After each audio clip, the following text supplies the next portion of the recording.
Այսօր խոսելու ենք մի թեմայի շուրջ, որ առաջին հայացքից այդքան էլ հոգևոր չի։ Երևի կարելի է տարին մեկ, երևի դրա մասին խոսել եմ 1 տարի առաջ, եթե դու առաջին անգամ ես այսօր այստեղ ու լսելու ես այդ թեման, չկարծես, որ մենք ամեն օր սրա մասին ենք խոսում։ Այստեղ ներկաները կվկայեն, որ մենք շատ հազվադեպ է, որ ես կիրակնօրյա պաշտամունքը նվիրում եմ ֆինանսներին։ Այսօրվա պատգամի վերնագիրն է «Ինչպես ճիշտ վարվել ֆինանսների հետ»։ Եվ ես գիտեմ, ես աղոթքի մեջ զգացի, որ ես այսօր դրա մասին պիտի խոսեմ, ես չգիտեմ ում է դա պետք, ով ինչ հայտնություն կառնի այստեղից, բայց մի բան պարզ եւ հստակ էր ինձ համար։ Աստծո ժողովուրդը քրիստոնյա, իրեն քրիստոնյա կոչող մարդը պետք է իմանա Աստվածաշունչը ինչ է ասում ֆինանսների մասին եւ ինչպես է ճիշտ վերաբերմունքը ֆինանսներին, ինչու է կայանում ճիշտ վերաբերմունքը ֆինանսների հանդեպ։ Գուցե այստեղ նստած բոլորս էլ գիտենք մեր երկրի վիճակը, բոլորս էլ գիտենք մեր ժողովրդի վիճակը, գուցե դու քո մտքի մեջ ասում ես, այդ պիտի լինի այդ ֆինանսը, որ ճիշտ վերաբերվի։ Ես քեզ ուրիշ բան կասեմ։ Ինչ է ասում Աստվածաշունչը։ Աստվածաշունչը ասում է հետևյալը, որ դու պիտի ճիշտ վերաբերվես ֆինանսին, որ լինի քո կյանքում ֆինանս։ Լսում եք, մենք ասում ենք պիտի լինի, որ իմանանք ճիշտ վերաբերվենք թե չէ։ Իսկ Աստվածաշունչը ուրիշ բան ասում, մյուս կողմից է գալիս, ասում է դու եթե ճիշտ վերաբերվես, քո կյանքում բոլոր անհրաժեշտ ֆինանսները կլինեն։ Եվ խոստում ունի Աստված իր խոսքի մեջ, ասում է դեռ մի բան էլ ավելին կլինի, որ դու քո կարիքները բավարարելուց հետո մի պաշարել ունենաս ուրիշին օգնելու համար։ Սա ասում է Աստվածաշունչը։ Գիտեք, Աստվածաշունչում գրված է նաև, որ աշխարհի ամբողջ ոսկին եւ արծաթը Աստծո ձեռքերի մեջ է։ Եվ հենց ինքն է տվողը դա։ Ուզում եք միասին մի քանի համար կարդանք, եկեք այսօր առակաց գրքից, առակաց գիրքը դա Աստվածաշնչի գրքերից է, առակաց գրքից ահագին համարներ կա, որ մենք պիտի սովորենք, որովհետև դա հիմնականում առակաց գիրքը սովորացնում է իմաստություն, մարդուն, առակների միջոցով իմաստություն, եւ ահա ուզում եմ ընթերցենք առակաց գրքի 8-րդ գլխի 13-ից 21 հատվածը, եկեք սրանով սկսենք։ Տիրոջ երկյուղը չարը ատելն է, հպարտությունն ու ամբարտավանությունը եւ չար ընթացքը եւ նենգավոր բերանը ես ատում եմ, ասում Աստվածաշունչը։ Իմն է խորհուրդը եւ հաջողությունը։ Ո՞վ հաջողություն ուզում։ Ուզում եք հաջողություն ձեր կյանքում։ Իմացաք ում մոտ է։ Իմն է խորհուրդը եւ հաջողությունը։ Ես եմ հանճարը, զորությունը իմն է։ Եթե մի քիչ վերև կարդայինք, իմաստության մասին է խոսքը։ Իմաստությունը հանդես է գալիս, Աստված իմաստության աղբյուրն է։ Մենք կարանք ասենք, որ այստեղ իմաստությունն է խոսում, բայց մենք պիտի իմանանք ումից է գալիս իմաստությունը, դա Աստծուց է գալիս։ 15-րդ խոսքն ասում է. ինձանով են թագավորները թագավորում եւ նախարարները արդարության կանոններ դնում։ Ինձանով են իշխում իշխանները, նաեւ ազնվականներն ու աշխարհի բոլոր դատավորները։ Ես ինձ սիրողներին կսիրեմ եւ ինձ կանուխ որոնողները կգտնեն ինձ։ Հարստություն եւ փառք կա ինձ մոտ, ընտիր ստացվածք եւ արդարություն։ Լավ է իմ պտուղը ընտիր եւ մաքուր ոսկիից եւ իմ արդյունքը ընտիր արծաթից։ Ես ման եմ գալիս արդարության ճանապարհներում իրավունքի շավիղների միջում, որ ինձ սիրողներին էական բարիք ժառանգեցնեմ եւ նրանց շտեմարանները լցնեմ։ Ուզում եք ձեր շտեմարանները լցվի։ Լցնողը Աստված է։ Հիմա նայեք ինչ է ասում։ Ասում է, մենք ասում ենք, որ փող լինի, գիտեք ինչ բարի բաներ կան։ Այ որ փող լինի, ես շատ եմ լսել։ Բոլոր սովածներին հաց կտամ։ այ որ փող լինի, չգիտեմ, էսի կսարքեմ, մի հատ տուն կսարքեմ անտունների համար, հետո փողը լինում է, ու այդ փողը չի հերիքում։ Գիտեք, եթե դուք այսօր ունեք քիչ, եւ այդ քիչից չեք կարողանում բաժին հանեք ինչ որ մի սովածի համար, հետո որ ունենաք շատ, ես ձեզ անկեղծ ասեմ, ես ճանաչում եմ շատ փող ունեցողների, իրանց փողը ընդհանրապես չի հերիքում։ Ես լուրջ եմ ասում։ Եթե դուք ճանաչում եք ձեր կողքին հարուստ մարդկանց, ես հեգնանքով չեմ ասում սա։ Իրանք մեզանից շատ վարկեր ունեն։ Իրանք մեզանից շատ հոգսեր ունեն։ Իրանց վարձերը մեզանից երևի 100 անգամ շատ է։ Դու չգիտեմ, այդ մարդկանց ծախսերը հեշտ նախանձելի չեն։ Իրանց ճնշումը, հələ մտածմունքը մենակ մտածեք, ինչ մտածմունքների մեջ է։ Հələ պատկերացրեք, այս ճգնաժամը եղավ, թեթև, ասենք, դոլարի կուրսը բարձրացավ 20%-ով։ Լսեք, ձեզ վրա դա այդքան չերևաց, որովհետև հացը թանկացավ 20 դրամով, ճիշտ է։ Իսկ այն մարդը, ես լուրջ բան եմ ասում, լսեք, սա ֆինանսական հաշվարկ է, ես տնտեսագետ եմ մասնագիտությամբ։ Այն մարդը, որ $500,000 փող ուներ շրջանառության մեջ, մեկ օրում կորցրեց դրա 20%-ը, $100,000 նստած տեղը կորցրեց։ Սա հասարակ հաշվարկ է։ Հիմա ասեք, ձեր ճնշումն է շատ թե իրա։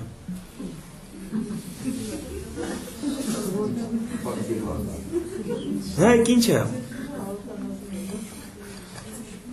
Ես մի օրինակ ասեմ ձեզ։ 2008-ին մեծ ֆինանսական ճգնաժամ եղավ։ Հիշում եք 2008-ի ճգնաժամը։ Ուրեմն Գերմանիայում մի միլիարդատեր ինքնասպանություն գործեց։ Գիտեք ինչի համար։ Որովհետև իր ինքը ամբողջ կյանքը աշխատել էր, կուտակել էր եւ $1 միլիարդ փող ուներ բիզնեսմեն։ Եվ մեկ օրում ինքը կորցրեց 800 միլիոն եւ իրան մնաց ընդամենը $200 միլիոն փող։ Եվ այս ստրեսը այնքան ուժեղ էր, եթե ասենք $200 միլիոն ունես, արդեն չես ինքնասպան, բայց ստրեսը այնքան ուժեղ էր իրան։ Ես մեկ օրում կորցրեցի $800 միլիոն։ Այս մարդը չնայեց ինչքան իրան մնաց, այս մարդը նայեց ինչքան կորցրեց ու ինքնասպան եղավ։ Ես ասեմ, ինքը հեշտ մի բան չի։ Հիմա մենք ասում ենք, այսօր փող չկա։ Բայց մի քիչ խոսամ փողի մասին, հետո կգամ հոգևոր մասին։ Ես նայեք, ասում ենք, այսօր փող չկա, ճիշտ է։ Ով է հիշում 90-ական թվականները։ Այն որ հերթ էին կանգնում հացի երկար, այն որ լույսը տալիս էին ուրախանում, մեր շենքի ձայնը ամբողջովին ուրախության աղաղակներ էին։ Հիմա ինձ ասեք, այսօր է քիչ փողը, թե այն օրերում էր քիչ փողը։ Այն օրերում քիչ էր։ Հիմա ասեք, այսօր են մարդիկ ավելի դժբախտ, թե այն օրերում։ Այսօր։ Մենք ոչ թե փողի պակասում ենք, ճիշտ է որ երկիրը փողի պակասում է, ճիշտ է որ մենք իրականում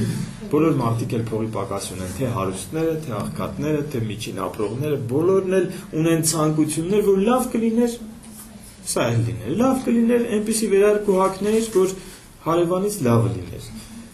Այսպես ենք մտածում մենք, լավ կլիներ, ինչի են մեկը էս ինչ մեքենան քշի, ես մեքենան քշեմ, լավ կլիներ։ Բայց եկեք անկեղծ ասենք, այսօր փողի պակաս չի։ Այսօր խանութներում, եթե դուք հիշեք 90-ական թվականները, որ մենք երջանիկ ապրում էինք այդ դատարկ խանութներով, այսօր խանութներում ինչ ասես կա։ Եթե 90-ական թվականներին, ուղղակի մարդու հիշողությունը կարճ է, եթե 90-ական թվականներին մեկը հեռուստացույց էր առնում, կանչում էր հարևաններին, մաղարիչ էր անում կամ սառնարան, դա մեծ իրադարձություն էր։ Էլ ուր մնաց մեքենա, իսկ այսօր մեքենա առնելը դառնա սովորական մի բան։ Էլ չեմ խոսում սառնարանի, հեռուստացույցի, այն ժամանակ ով ձմեռը լավ մեր լեզվով ասած սապոկ ուներ, դա մեծ իրադարձություն էր։ Իսկ այսօր ինչ է եղել, որ ցանկացած խանութից ընդամենը 10,000 դրամ տալիս ես, որ եթե շատ լավը չառնես 40,000-անոց, 10,000-անոց հաստատ կա։ Մի բան կա, որ մենք որպես քրիստոնյաներ այստեղ մեր մտքի մեջ ինչ-որ բան է փոխվել։ մենք պիտի նայենք Աստվածաշնչին, եւ ես կարդալու եմ Աստվածաշնչի հատվածներ, եւ ուզում եմ մենք խնդրենք Աստծուն, որ ոչ թե ես ձեզ սովորեցնեմ, ես կարդամ Աստվածաշնչից հատվածը, եւ Աստված մեզ սովորեցնի ինչպես ճիշտ վերաբերվել ֆինանսների հետ։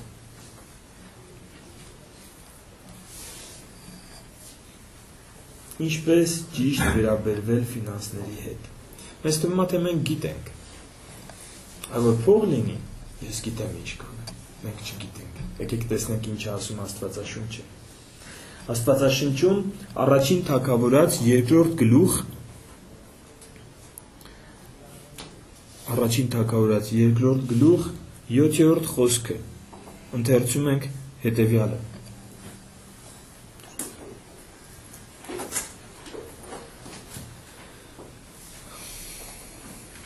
Տերն է աղքատացնողը եւ հարստացնողը, ցածացնողը եւ բարձրացնողը։ Ինչ լսեցինք? Աստծո ձեռքում է։ Տերն է աղքատացնողը եւ հարստացնողը։ Մեկը որ հիմա աղքատ վիճակում է, կարող է մտածի, ասի, բայց Աստված այդպես դաժան չի, որ ինձ գցի այս վիճակի մեջ։ Ոչ, Աստված դաժան չի, Աստված բարի է եւ գրված է Աստված սեր է։ Բայց աղքատության մեջ, նայեք, բաներ կա, որ դու կարաս սովորես միայն աղքատության մեջ։ Ես ձեզ ասեմ, անկեղծ ասեմ, ես եղել է ժամանակ, որ շատ մեծ գումարներ եմ աշխատել, շատ մեծ։ Եղել է ժամանակ, որ հացի խնդրի առաջ եմ կանգնել։ Ես գիտեմ նայել ինչա։ Եմ ճանաչողները գիտեն, որ ես ոչ մի բան չեմ չափազանցնում։ Շատ մեծ գումարներ եմ աշխատել եւ շատ ծանր ուներ ժամանակներով եմ անցել։ Նայել գիտեմ ինչա, նայել գիտեմ ինչա։ Աղքատության մեջ էլ դառնություն կա։ Շատ գումարի մեջ էլ վտանգ կա։ Հիմա աղքատացնողն է, հարստացնողն է, Տերն է։ Բայց նայեք մի բան էլ ասեմ, աղքատության մեջ էլ դասեր կա։ Հարստության մեջ էլ դասեր կա, որ Աստված ուզում է մեզ սովորեցնի։ Եթե դու աղքատության միջով ես անցնում, նեղության ու դժվարության, լսի, գիտես դրա վերջը երբ է, երբ որ դասերդ սովորես։ Եթե Աստված քեզ շատ գումար է տվել, լսի, դաս կա դրա մեջ, եթե դասերդ սովորես, գանձերդ երկնքում կդիզես։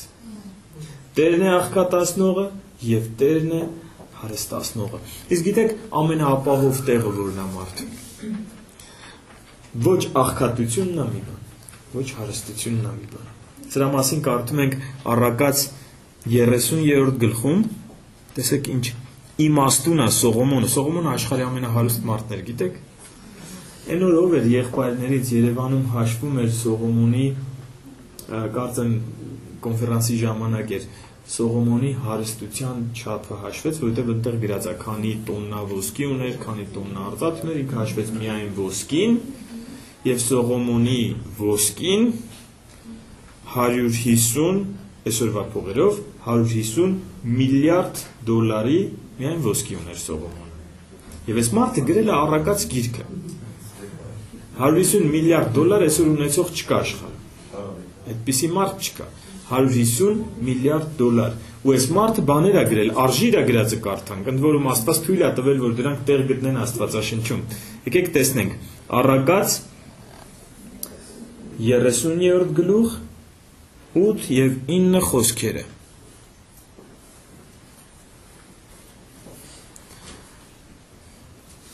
Ունայն եւ սուտ խոսքը հեռացրու ինձանից, աղքատություն կամ հարստություն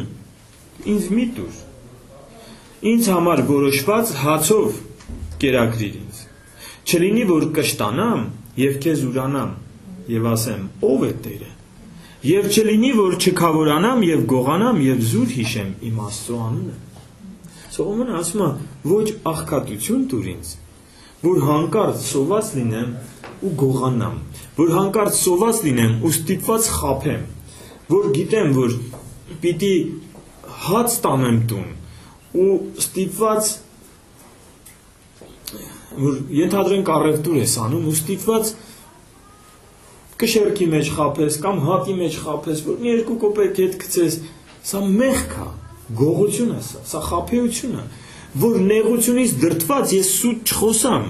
որ նեղությունից դրդված գողություն չանեմ, ինձ աղքատություն մի տուր, բայց նաև հարստություն մի տուր, որովհետև հարստության մեջ վտանգ կա, որ ասեմ, ով է Տերը,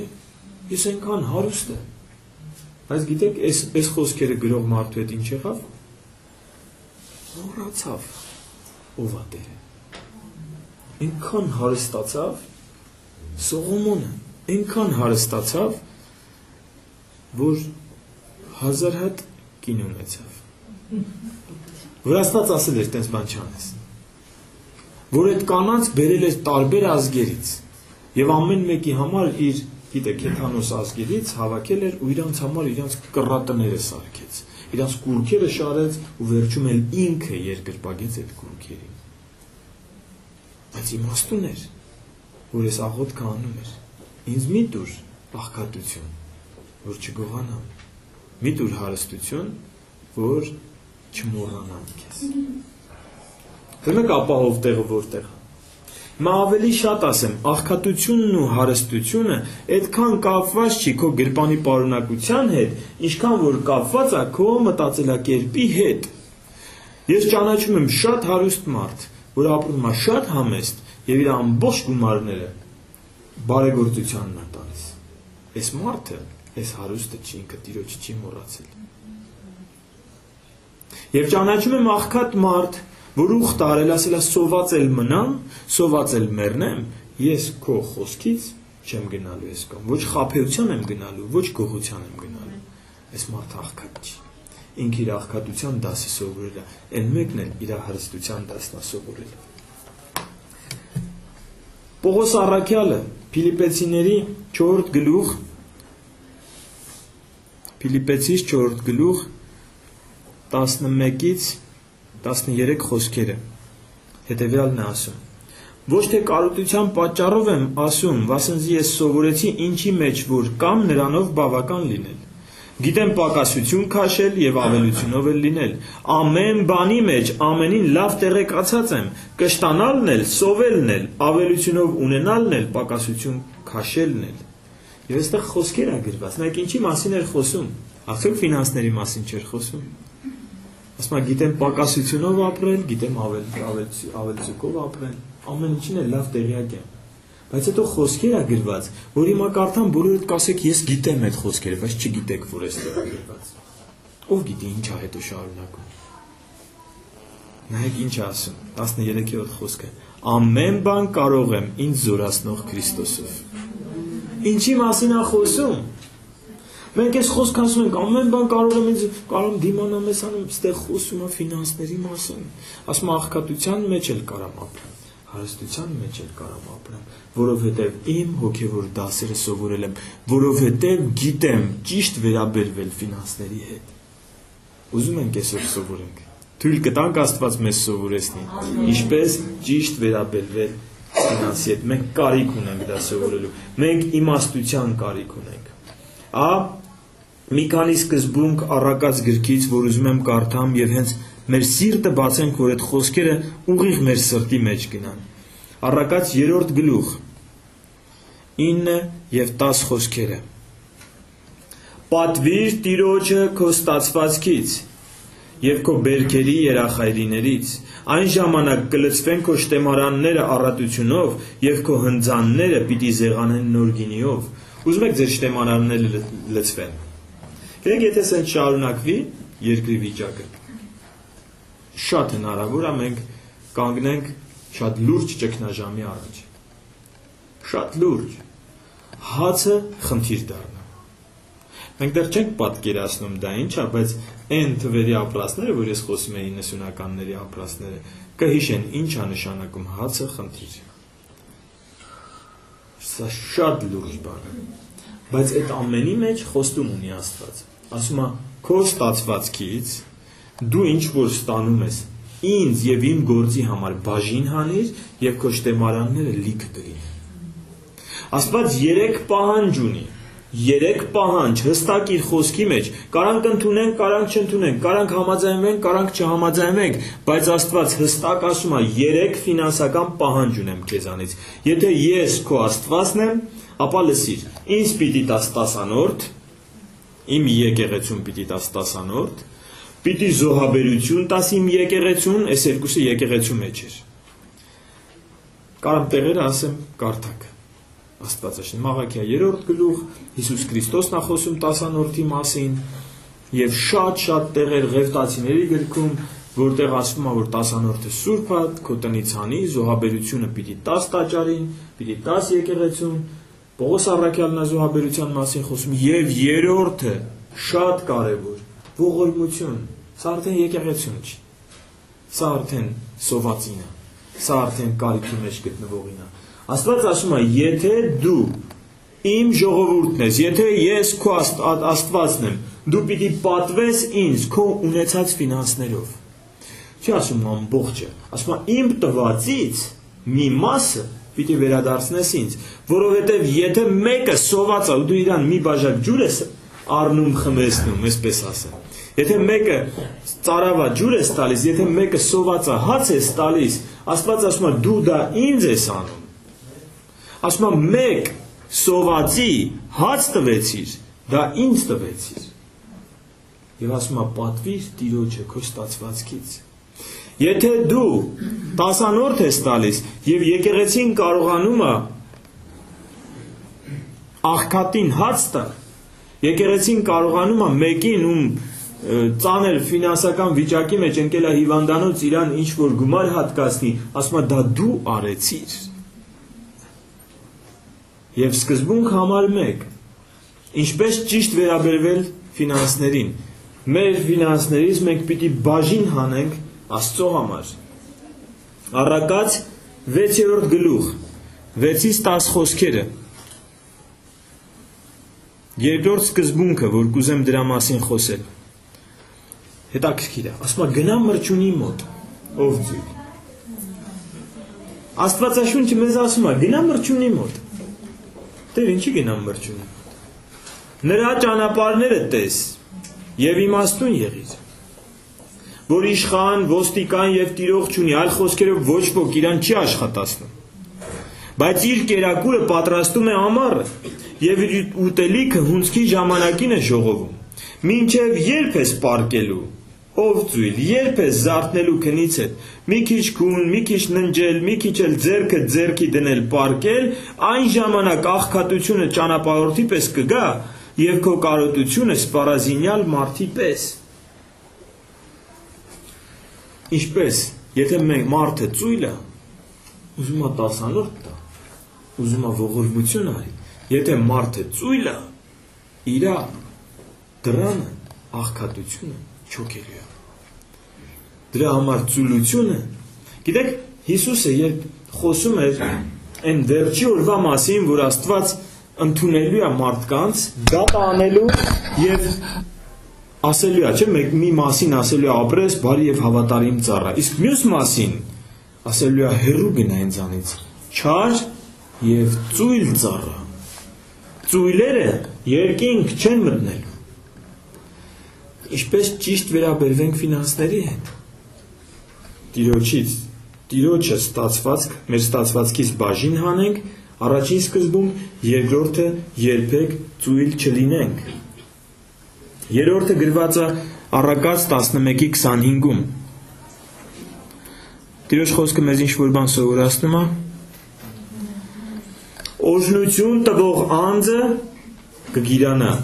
եւ ոռոգողը ինքն էլ կոռոգվի։ Ասում է օժնություն բաժանողը ինքը կստանա։ Ոռոգողը ինքն էլ կոռոգի։ Այլ խոսքով Տերը ասում էր. տվեք եւ կտրվի ձեզ։ Ձեռնփակ մարդը միշտ կարիքի մեջ է լինելու։ Այն մարդը, ով օգնելուց առատը, Աստված իրան տալու է։ Ու ասում է, գիտեք ոնց է տալու։ Լիքը գոքով, թափ տված, հենց տենց էլ գրած է, որ լսնում եք մի հատ ամանի մեջ հետո թափ եք տալիս, որ տեղավելանա, էլի եք լսում, ասում այդպես թափ տված, Աստված տալու է, առատաձեռն լինենք։ 5-րդ սկզբունքը, Առակաց 13-ի 11-ը։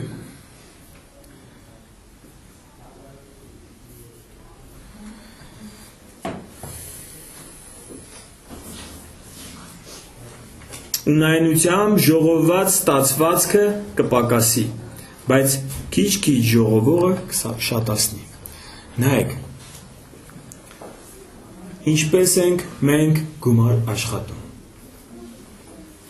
Եթե դու խաբեությունով գումար ես աշխատում,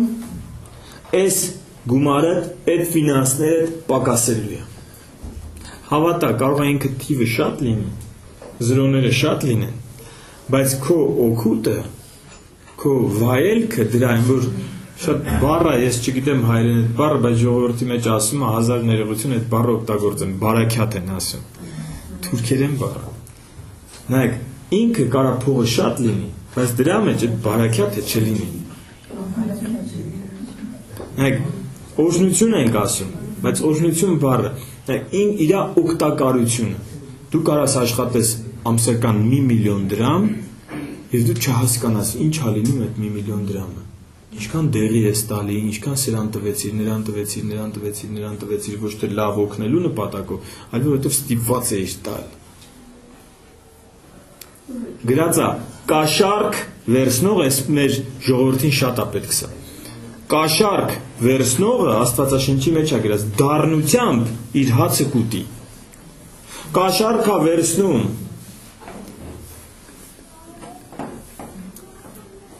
չեմ ուզում օրինակներ բերեմ, բայց շատ մարդիկ եմ ճանաչում։ Հետո կուտակեց, հետո մի դժբախտություն եղավ։ Ինքը ամբողջ կյանքը դժբախտությունից քանի տարի հետո եմ հանդիպել այդ մարդուն, ասում եմ ինչ իմաստ ունի այս ամեն ինչ։ Դառնությամբ եմ ուտում իմ հացը։ Դառը, ես կուտակել էի սրա համար, որդուս համար է կուտակել, հիմա ինքը երիտասարդ մահացավ, ինչ իմաստ ունի, դառնությունը, ախր գրած է Աստվածաշնչի մեջ, կաշառքով, անօրինությամբ, գողությամբ հավաքած ֆինանսները դառնությամբ ես ուտելու, իսկ արդարությամբ վաստակածը, թեկուզ քիչը, սրտի ուրախությամբ ես ուտելու, հիմա ինձ ասեք, որն է ավելի լավ, մենք այստեղ մարդ չկա, ով հաց չունի ուտելու։ Հավատում եմ, որ չկա։ Եթե կա, մեզ ասեք, մենք այդ հացը կապահովենք։ Բայց հաստատ համոզված եմ, որ այսօրվա խնդիրները ուրիշ են։ Այսօր մարդու ուզում է այն բաները ու չունի։ Հետո ասում է, ինչի հարևանս պիտի ունենա, ես չունենամ։ Դրա համար Աստված ասում է, լսի, հաց եւ հանդերձ ունեք, բավարարվեք դրանով։ Հաց եւ հանդերձ ունեք, բավարարվեք։ Կաշառքով, գողությամբ, խաբեությամբ, ես չեմ ուզում, եթե մեկը կա լսում է ու իր կյանքում կա այս բաները, խաբելով, չգիտեմ, գյուղացիները շատ հաճախ ինչ են անում, ես գյուղում եմ ապրում, գիտեմ, լավ ապրանքը վերևն են դնում, վատ ապրանքը մեջտեղն են դնում, չգիտեմ, սենց բաներ են անում, հատի մեջ են խաբում, ավելի շատ խաբում են վերավաճառողները, բերում են ու կշեռքի մեջ են արդեն խաբում սրանք, ասում են, բա ոնց անենք, որ տակ չտանք, մենք որ չխաբենք չենք կարա, այդ լրիվ կարանք նստենք, որ ասում է ամեն մեկ իր դարդը պատմի, բոլորը հասկանան, ասեն, հա ինչ լավ ես անում, բայց վերևն Աստված կա, ասում է, ես օրենք եմ տվել, ով խաբեությամբ արեց, նա դառնությամբ է ուտելու իր հացը, ինքը նստած չի այնտեղ, մի սենց պապիկ, որ սենց հերթով պատժում է, տես չի, ինքը օրենքներ է դրել, ասում է, սա հոսանքա, էլեկտրական, լարման տակ, ձերք չտաս, կսպանի, հիմա որ դու ձերք տաս դրան, էդի կեզ սպանելու է, ով էր մեղավոր, Աստված, չէ, դու գնացիր մատըտ մցրեցիր ընդեղ, հիմա ես ասում եմ, Աստված ասել է, անօրինությամբ չդիզեք ձեր ունեցվածքը, արդար ապրեք, ինչքան որ ունեք, այդքանով բավարարվեք, ինչքան որ կա, հաց եւ հանդերձ ունեք, գոհացեք Աստծուց, հեռու մնացեք չարիքից։ մնացածը չարից է։ Առակաց 23-ը, ես հիմա հասկանում եմ, որ իմ ժամանակը չի, երբ դրա համար մի քիչ կարագացնեմ։ Առակաց 23-ը ասում է միշտ ապիր հարստանալ։ Միշտ ապիր։ Չարիքի կհանդիպես։ Կկորցնես ամեն բան։ Միշտ ապիր հարստանալ։ Նայեք, մարդ կա, ոչ թե ուզում է։ Կարող ասեք, ինչի է մարդը ուզում հարստանալ։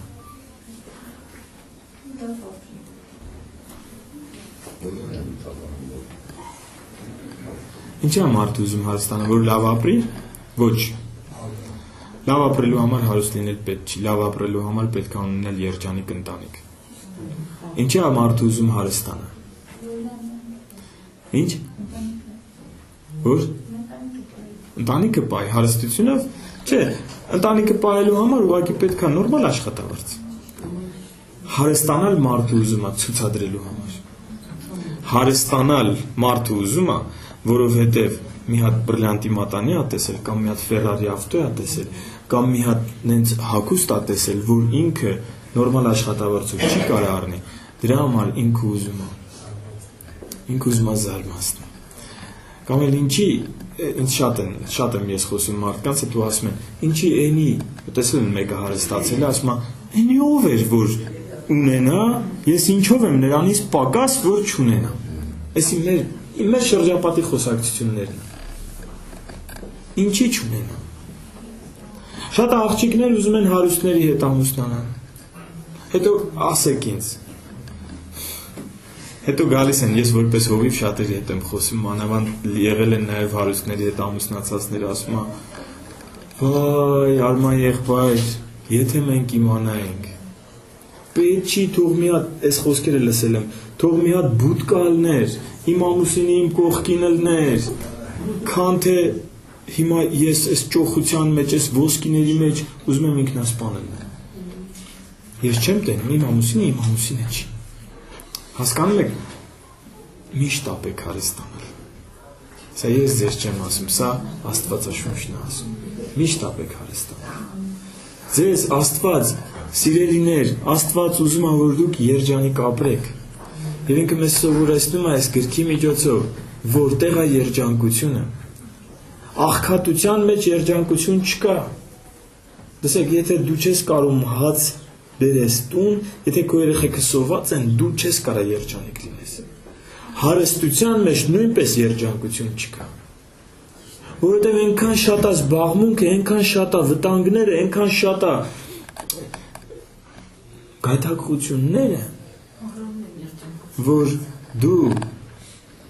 մոռանում ես քո Տեր Աստծուն։ Իսկ առանց Աստծո երջանկություն չկա։ Ինչպես վարվել փողի հետ։ Թույլ տանք, որ Աստվածաշունչը մեզ սովորեցնի։ Եկեք բացենք առաջին Տիմոթեոս 6-րդ գլուխ եւ ընթերցենք 7-10 խոսքերը։ Բայց մեծ շահավաճառություն է 6-րդն եմ կարդում։ Իրավ Աստված պաշտությունը բավականության հետ միասին, որովհետև ոչինչ չենք բերել աշխարհ եւ հայտնի է, որ ոչինչ էլ չենք կարող դուրս տանել այստեղից։ Բայց եթե կերակուր եւ հագուստ ունենք, լսում ենք այս խոսքը, որ Աստվածաշունչը մեզ ասում է, մենք ամեն մեկս մեր մտածելակերպ ունենք։ Բայց եկեք լսենք ինչ ասում Աստվածաշունչը, լսեք, եթե կերակուր եւ հագուստ ունենք, նրանով բավականանանք, իսկ նրանք, որ կամենում են հարստանալ, փորձության եւ որոգայթի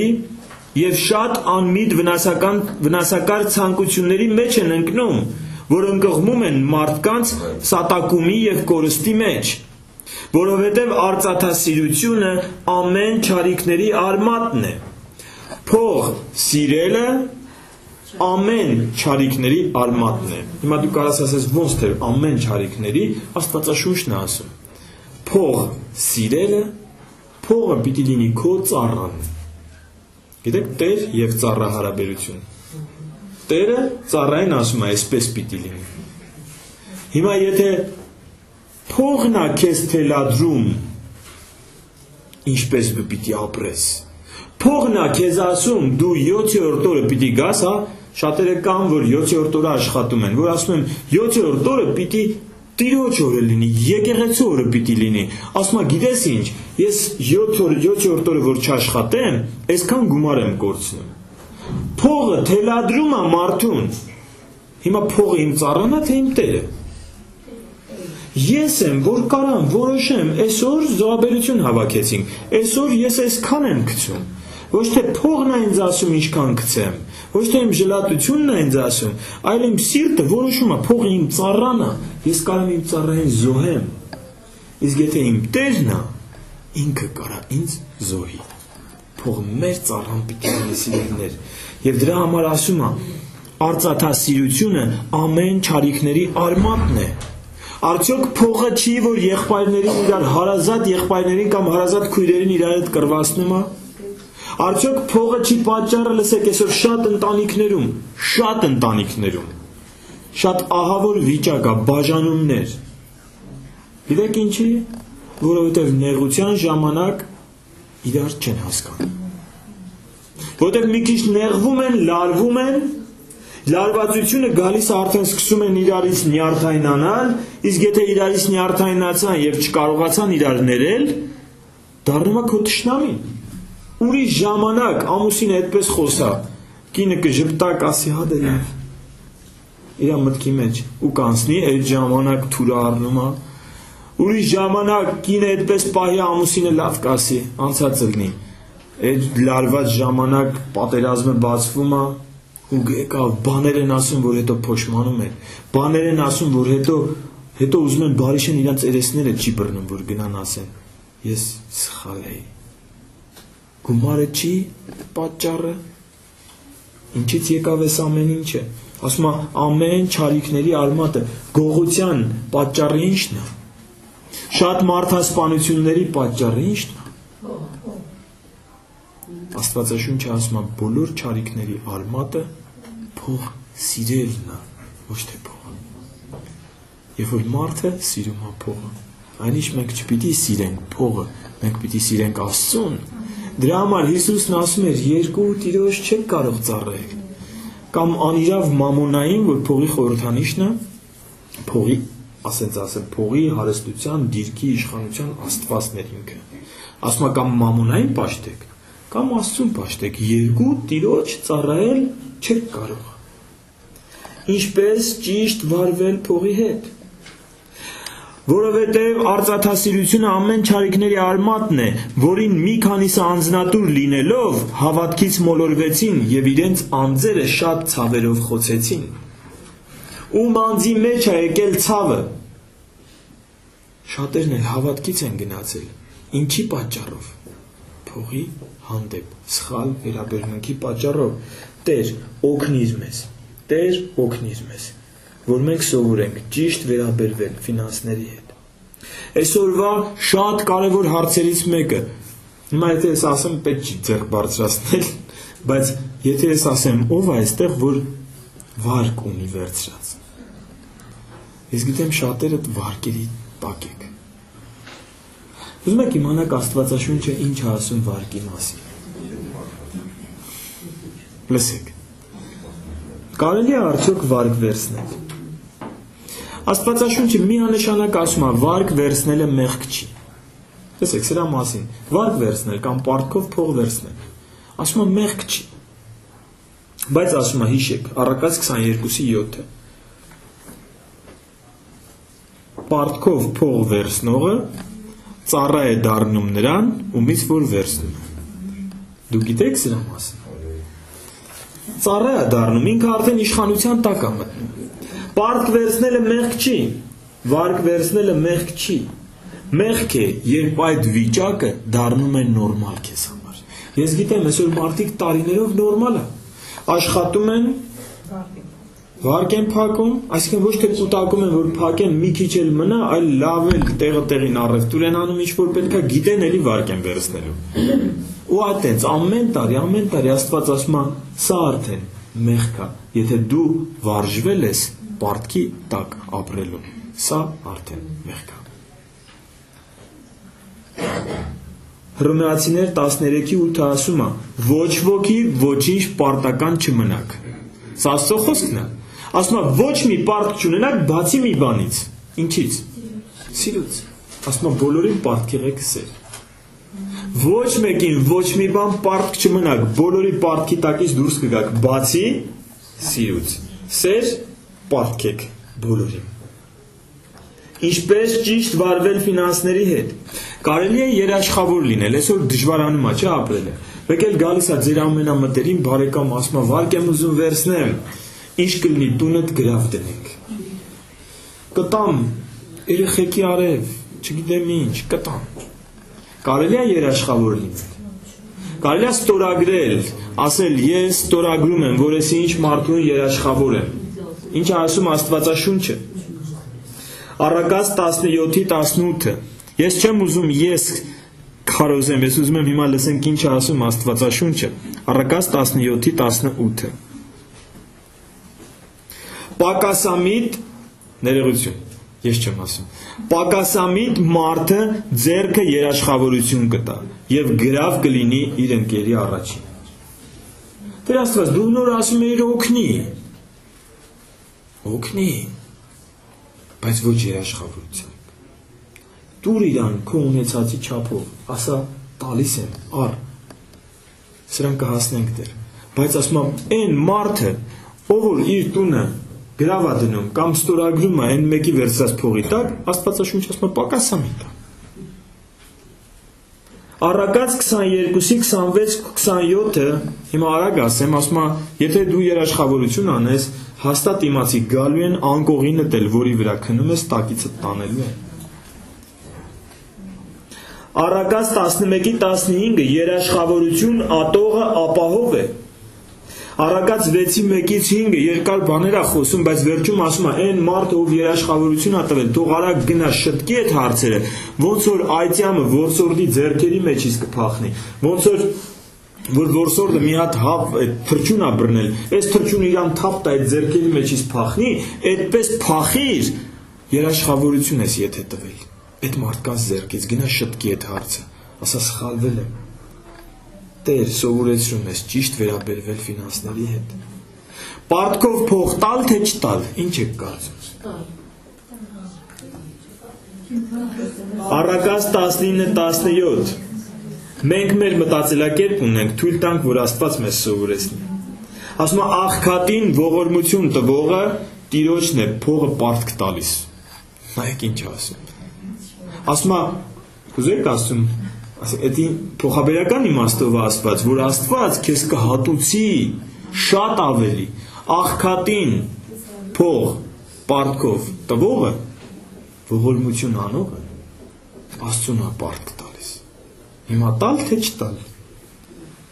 Ղուկաս 6:38-ն ասում է տվեք եւ կտրվի ձեզ։ Այնտեղն է, որ ասում է լիքը գոգով թափտված կտրվի։ Սաղմոս 37:26-ը Արդարը պարտքով փող է տալիս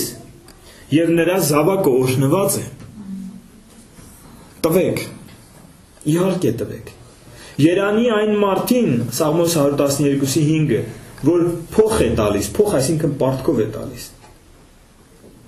Մատթեոս 5:42-ը Հիսուսն ասում էր ձեզանից ուզողին տվեք։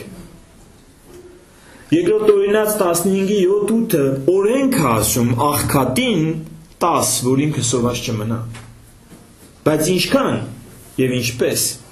Սա է հարցը։ Միանշանակ պիտի տանք, բայց ինչքան եւ ինչպես։ Առաջին հերթին Ելիս 22:25 եւ էլի բազմաթիվ համարներ Աստված արգելում է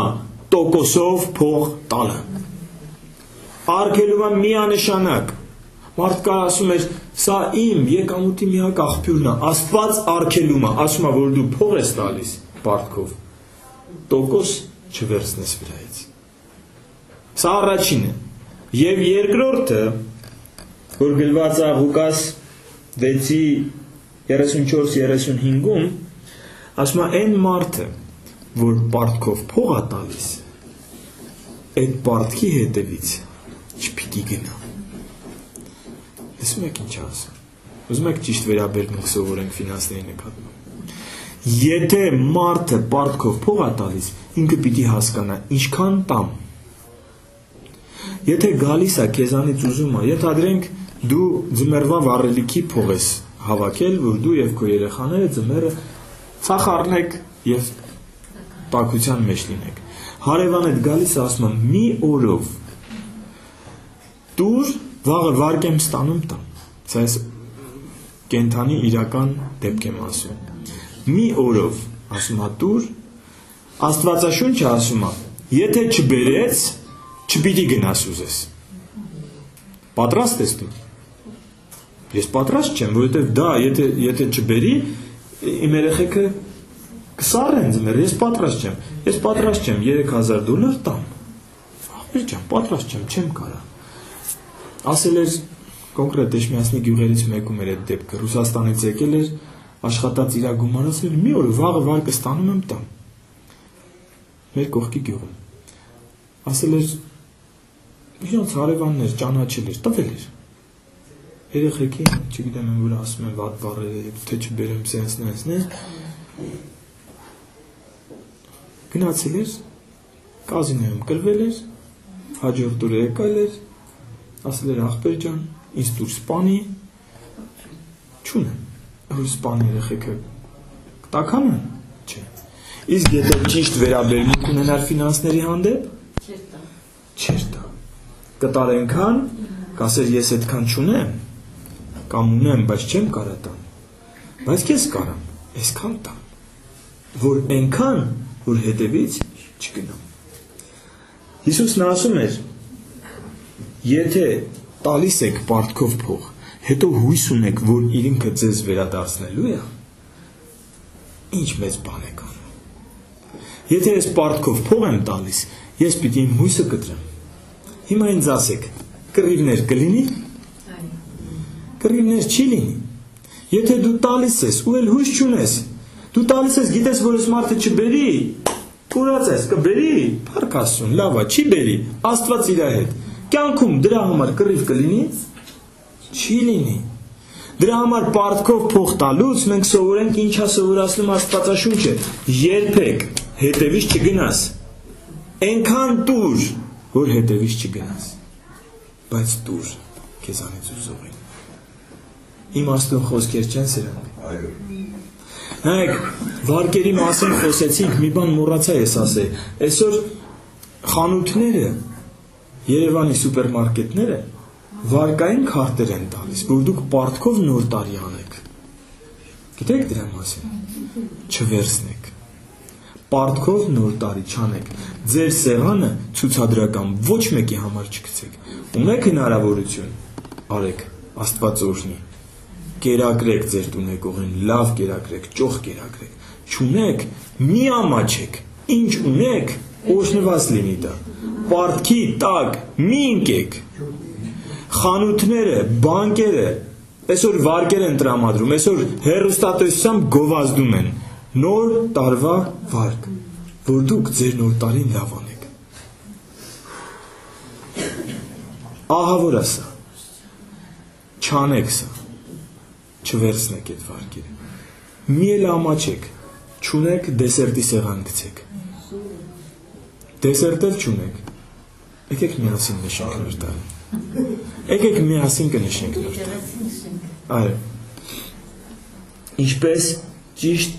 վարվել փողի հետ, Ղուկաս 16:13-ն էր, որ ասում էր չեք կարող երկու տիրոջ ծառայել, Մատթեոս 6-րդ գլխում 19-21 խոսքեր ասում է ձեզ համար գանձեր դիզեք երկնքում, այլ ոչ թե երկրի վրա, ինչպես նոր տարի է, ես որոշել եմ, մենք անելու ենք դա, չգիտեմ ոնց ենք անելու, բայց եւ Երևանում եւ Էջմիածնում, ուզում եմ, որ մենք հերթապահենք խանութներում, մենք որոշակի գումարներ ենք հավաքում այստեղ զոհաբերության, որոշակի գումար կարանք հատկացնենք, որ տեսնենք շատ խեղճ մարդ է գալիս, որ իր ցուցակով հաշվում է, չգիտեմ ես ոնց ենք սա անելու, պիտի մտածենք ոնց ենք անելու, հաշվում է, որ կիլո կես միս առնի, եկեք մենք 3 կիլո առնենք տանք իրան, չենք կարա բոլորին անենք, բայց եկեք նայենք, մարդու տեսքից երևում է ինքը խեղճ է, հիշեք, սա անելով, դուք գանձեր եք դիզում երկնքում, կգնաք նոր տարվա առևտրի, ոչինչ, եթե դու պիտի առնես մի կիլո պոպոկ, առ 700 գրամ, այն 300 գրամը արտուր մի հատ խեղճի, ինտեղ երևում են իրանք։ Երևում են, իրանք հաստատ սենց մի ժամ մտածում են, որից ինչքան վերցնեն, որ հանկարծ իրենց ունեցածը չանցնի, որ գան այդ վճարման տեղը հանկարծ ու փողը նայած չլինի, որ չհերիքի։ Օգնեք եւ գանձեր կդիզեք։ Մի սովածի հաց տվեք եւ գանձեր կդիզեք երկնքում։ Այստեղ քո զոհաբերությունը որ գցում ես, հաստատ իմացի, նաեւ այդպիսի բաների վրա է գնում։ Իմացի, գանձեր ես դիզում երկնքում։ Ոչինչ, լսեք, այսօրվա խնդրեմը նիհարությունը չի։ Այսօրվա խնդրեմը չաղությունն է։ Ճիշտ է թե չէ։ Ոչինչ մի բան էլ կտրեք ձեզանից։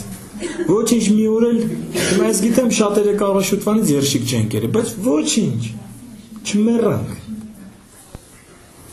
Բայց այդ երշիկի փողով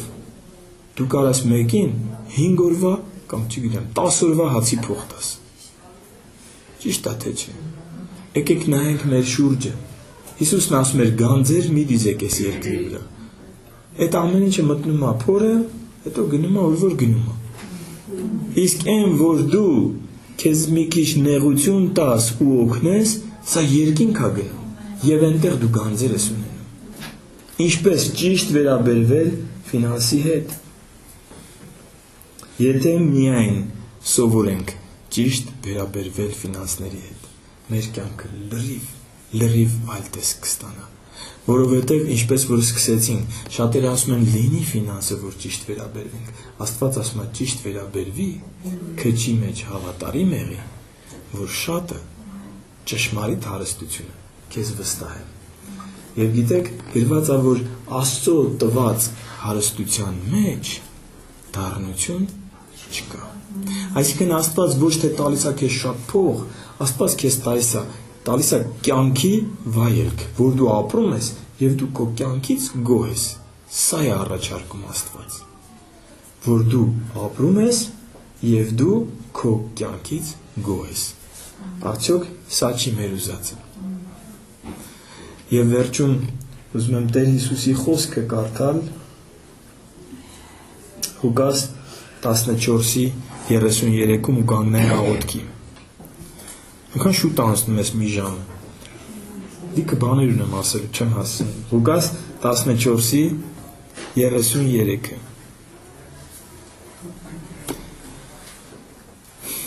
Արդ այսպես էլ ձեզանից ամեն մեկը եթե իր բոլոր ունեցվածքից չհրաժարվի, չի կարող ինձ աշակերտ լինել։ Հիսուսի խոսքերը։ Ինքը չասեց հրաժարվելը այն իմաստով։ Ինքս դու հրաժարվում ես ստեղ, դու այդ կապվածություններից ես հրաժարվում։ Դու արդեն պատրաստ ես երկնքում գանձեր դիզելու համար, դու արդեն պատրաստ ես զոհաբերությունների համար։ Իսկ եթե քո ունեցվածքն է քո կենտրոնը, եթե քո ունեցվածքն է, փողն է ու հարստությունն է քո մտքի կենտրոնը, քո հենասյունը, Տերն ասում էր, որտեղ ձեր գանձերն են, այնտեղ կլինի ձեր սիրտը։ Մեր գանձերը երկնքում են։ Չգիտեմ որքանով ինչ սկզբունքներ այսօր սովորեցինք, ինչ կփոխվի ձեր կյանքում, պարտք տալու, պարտք վերցնելու, երաշխավոր լինելու, վարկերի հետ կապված, բայց իրոք ես զգում եմ, որ այս պատգամը մենք պիտի խոսանք այսօր, որովհետև անկեղծ ասեմ ձեզ, Հայաստանին դժվարին ժամանակներ են սպասում։ Եվ մենք իրականում ավելի շատ դժվարին ժամանակներով ենք անցել ու շատ էլ լավ դուրս ենք եկել դրանց միջից, բայց հիմա այստեղ փոփոխություն պետք։ Եթե մենք սովորենք ճիշտ վերաբերվել ֆինանսների հետ, մենք ոչ կնեղվենք, ոչ ստրեսներ կապրենք, եւ հենց մեր կողքի ստրես ապրողներին էլ կքաջալերենք, կասենք լսի։ Հաց հանդերձ ունես, բավարարես։ Կանգնենք աղոթքի։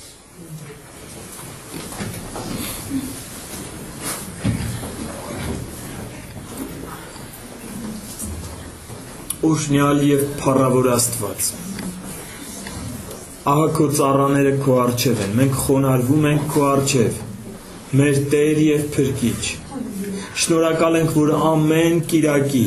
ամեն 7-րդ օրը մի թեմայի շուրջ սովորեցնում ես մեզ, Տեր։ Մի քայլ ավել ես տանում քո գիտության մեջ և քո հոգին ես դնում մեր սրտերում, որ մենք տարբերենք բարին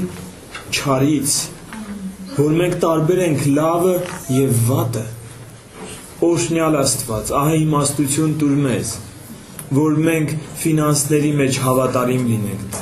որ ոչինչ չանենք ցուցադրելու համար, ոչինչ չանենք պարծենալու համար, Տեր, ոչինչ չանենք ուրիշների հետ մրցակցելու համար, ինչպես աշխարհի մեջ է, Տեր։ Եթե մի հարևանը տուն է սարքում, այն մեկ ուզում է մի շարք բարձր սարքի իր տունը։ Եթե մի հարևանը մեքենա է առնում, այն մեկ ուզում է դրանից լավը առնի։ Մեկի կինը հագնվում է, այն մեկի կին ուզում է դրանից լավը հագնվի, զարդարվի ու պճնվի, Տեր, տուր, որ մեր գանձերը երկնքում դիզենք, տուր, որ այստեղ մարդիկ մրցակցեն բարիք անելու մեջ, մրցակցեն աղքատին կերակրելու մեջ, Տեր, ծարավին ջուր տալու մեջ, հիվանդին այցելելու մեջ, թող մեր մրցակցությունը իրար պատվելու մեջ լինի, իմ Աստված,